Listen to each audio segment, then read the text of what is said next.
સુરતથી પહેલી વોલ્વો બસ રવાના થઈ હતી, જેને ગૃહ રાજ્યમંત્રી અને મેયરે લીલી ઝંડી બતાવી હતી. હાલ ઉત્તર પ્રદેશના પ્રયાગરાજ ખાતે મહાકુંભ ચાલી રહ્યું છે. 45 દિવસ ચાલનાર મહાકુંભમાં ભક્તો ઉમટી રહ્યા છે. ત્યારે સુરતથી મહાકુંભ જવા માટે પહેલી વોલ્વો બસને સુરતમાં ગૃહ રાજ્યમંત્રી હર્ષ સંઘવી અને સુરતના પ્રથમ નાગરિક મેયર દક્ષેશ માવાણી સહિતના અધિકારીઓએ લીલી ઝંડી બતાવી હતી.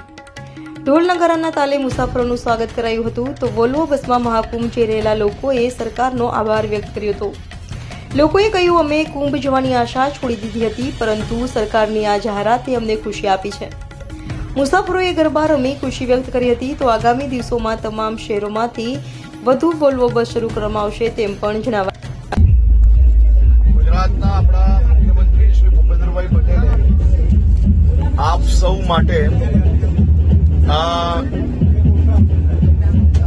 આપણું સૌથી પવિત્ર અને આસ્થાની ડૂબકી આપ સૌ લોકો પ્રયાગરાજ મહાકુંભમાં તમે સૌ લોકો પોતપોતાની આસ્થા નિભાવી શકો તે માટે આ બધી જ વ્યવસ્થાઓ કરી છે. પરંતુ ત્યાં અનેક દિવસો એવા હોય છે કે જ્યારે ભીડ ખૂબ હોય છે.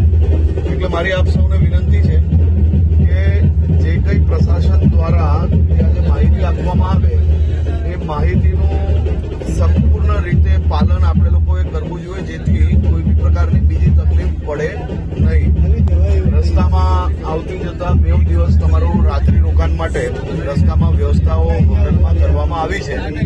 ત્યાં બી ગુજરાત ટુરિઝમનો જે ડોમ બનાવવામાં આવ્યું છે એ ડોમ હાલમાં જે પહેલી બસો જતી હતી એના માટેની વ્યવસ્થા છે, અને કાલે જ આપણે એ ડોમમાં બીજી જગ્યા મળી છે જેનો ડોમ બની રહ્યો છે. પરંતુ એ લાભ તમને લોકોને પહેલા દિવસે હજી મળી શકે એવી નથી વ્યવસ્થા. પરંતુ કોઈ બી તકલીફ હોય તો તમે લોકો ત્યાં જઈ શકો. ખાસ કરીને જે મંડળો દ્વારા સેવાકીય કેમ્પો છે અને અનેક જગ્યાઓ પર જે આપણા મહાન સંતો જે લોકો હાજર છે તે જગ્યાઓ પર આપ લોકો આરામથી જઈ શકો અને પૂરો તમારી આસ્થાનું જે ડૂબકી છે એ સારી રીતે મારી શકો તેવી આપ સૌને શુભકામનાઓ. Thank you.